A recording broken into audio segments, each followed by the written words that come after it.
Hello, hi, welcome once again to M5's English language learning program, Let's Speak English. I'm Gav Duncan and I'm here on your TV screen to help you learn English. Now, are you sitting comfortably? Yes? Good. And are you ready for today's lesson? Yes? Good. Okay, well, let's learn English together. Well, hello there, gods of English, and welcome to the end of the week. That's right, it's Friday, the beginning of the weekend. Fab! Okay, well, it's the end of the week. It's Friday afternoon, and your brains are probably like custard. But don't worry. Here in the studio, we're prepared for all possibilities. And today, like usual, we're going to cast our eyes back over the week and sum everything up. Okay, so are you ready? Yes? Great. Well, let's get on with it then. Start the lesson. Okay, now this week we looked at a few things connected to the idea of obligation, as I'm sure you all remember. We looked at two main forms connected to the idea of strong obligation. We looked at must and we looked at have to. Now, let's run through the differences in form between must and have to.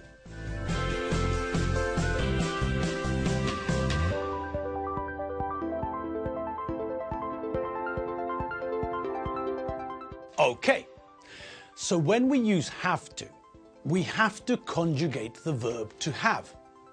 We can't use have to for all subject forms. We have to change have to has to when we're talking about the third person singular, don't we? Apart from that, it's very simple.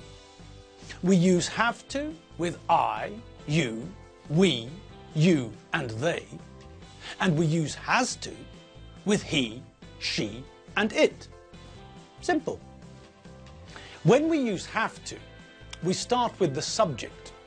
I, you, Doreen, they. Then we add the correct form of have to, either have to or has to. And then we add a verb in the infinitive without to. Simple. Would you like to see that in a table, perhaps? Yes? Okay. Well, let's ask Mabel for some help. Mabel, Mabel, if you're able, can you put that in a table? Please?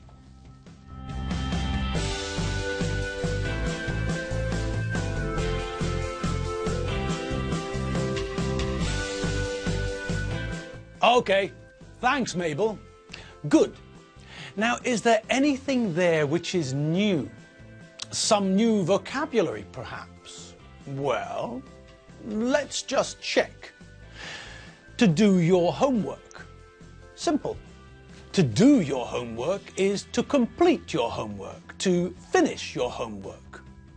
To feed? Well, maybe that's a new verb. What do you think it means? It's connected to the idea of food. Any ideas? Well, we all know the verb to eat, don't we? Of course we do. We eat food for breakfast, lunch and dinner. Okay, but think about your dog. Your dog can't eat breakfast, lunch and dinner without your help. You can't go on holiday for 2 weeks and just tell your dog, there's the cans of dog food and here's a can opener. See you in a couple of weeks. Dogs can't operate can openers. No, you have to feed animals. You have to give food to them so that they can eat. Okay, lions and tigers and sharks, wild animals eat.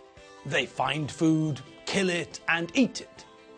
But with our pet animals, with our domestic, not wild animals, they can only eat if we give them food, if we feed them.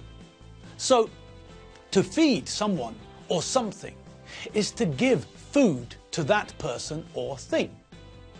Okay, the next one is easy. Finish a report. Well, to finish something is the opposite of to start something. We all know that. Alfredo starts work at 9 a.m.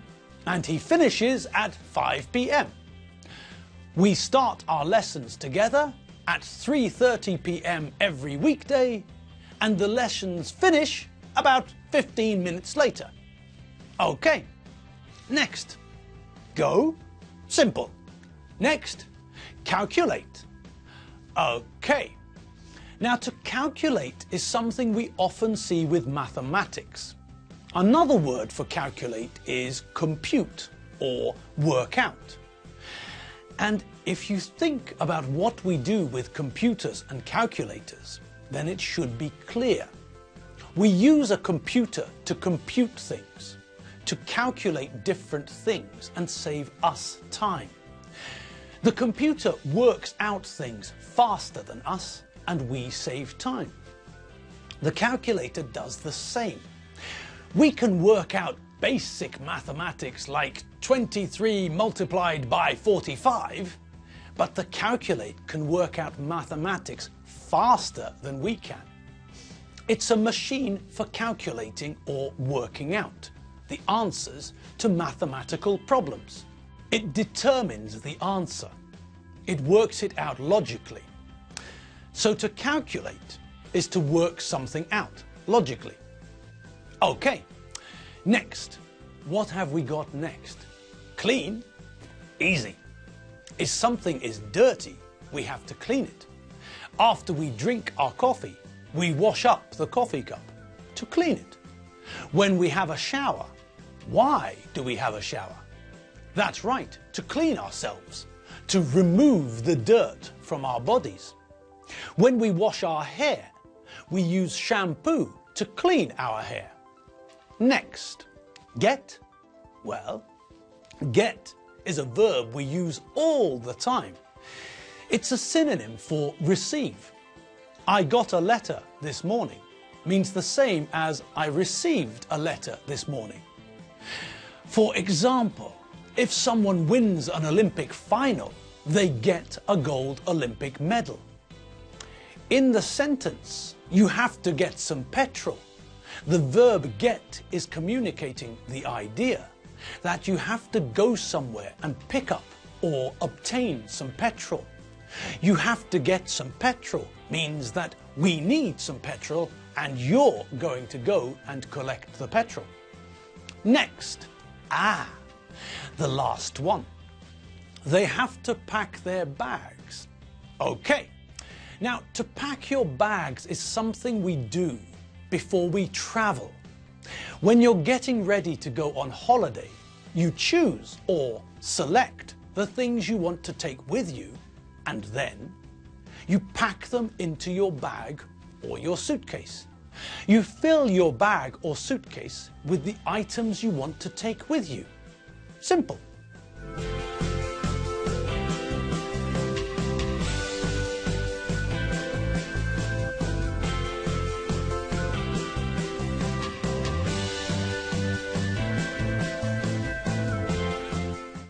Okay, so that was have to. Now, what about must? What was simpler with must when we looked at the form? That's right, you're cooking with gas again. When we use must, it's the same form for all the subjects. We don't have to worry about third-person singular ideas or anything like that. We use the same form for all the subjects. I, you, he, she, it, we, you, they. We use must with all of them. Okay, and on we go. Now, what was the other easy thing we learned about must? Can you remember? That's right. When we use must, we use it with an infinitive without to. So, we start with the subject, I, you, Alfredo, Clementina, then add must, and then add an infinitive without to. Would you like to see that in a table as well? Okay then, I'll ask Mabel. Mabel, Mabel, queen of my heart, do us a favour and show us the chart, please.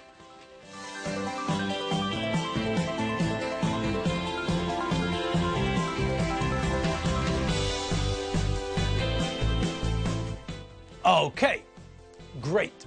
Now, it's time to look at the differences between have to and must.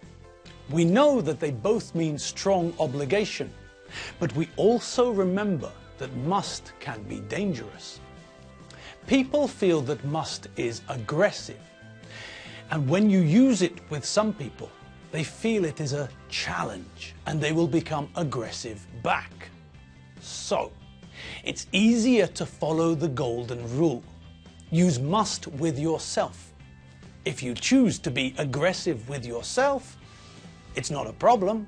So use must with yourself and use have to with others.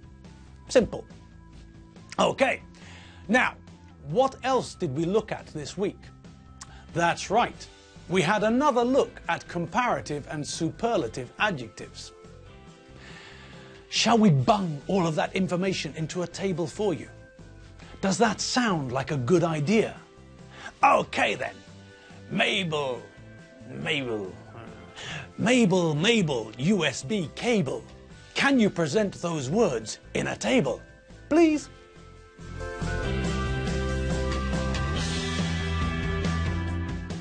So, let's start with short adjectives. To make the comparative, we add ER, and to make the superlative, we start with the and add EST. So, old becomes older and the oldest, and slow becomes slower and the slowest. Okay, next, short adjectives ending in vowel plus consonant. To make the comparative, we double the last letter, then add ER. And to make the superlative, we start with the, double the last letter, and then add EST. So, big becomes bigger and the biggest, and thin becomes thinner and the thinnest. Okay, now, adjectives ending in Y. To make the comparative, we replace Y with IER, and to make the superlative, we start with the, then replace Y with IEST. So, easy becomes easier and the easiest, and heavy becomes heavier and the heaviest. Good. Now, on to the longer adjectives, the ones with more syllables. With longer adjectives, 2, 3, 4 syllables, to make the comparative, we use more plus adjective. And to make the superlative, we use the most plus adjective. So careful becomes more careful and the most careful, and intelligent becomes more intelligent and the most intelligent. And now, the final group, the irregular adjectives, the ones with no logic. Learn the comparative and the superlative. Good becomes better and the best, and bad becomes worse and the worst. Okay then, right on. Can you dig it? I know you can dig it. And you also know that you can dig it. And unfortunately, we're out of time. Yes, that's all the time we've got for today's lesson. So all that's left is for me to say goodbye. Goodbye! And wish you a great weekend. Thanks for watching Let's Speak English here on M5. And don't forget, you can catch up with all of our videos and more at www.m5tv.hu. Right then, let the weekend begin. But before I leave you, just remember these 3 very important facts. 1. My name's Gav Duncan. 2, I'm still taller than Jean-Claude Van Damme. And most importantly, number 3, I'm much younger than Chuck Norris.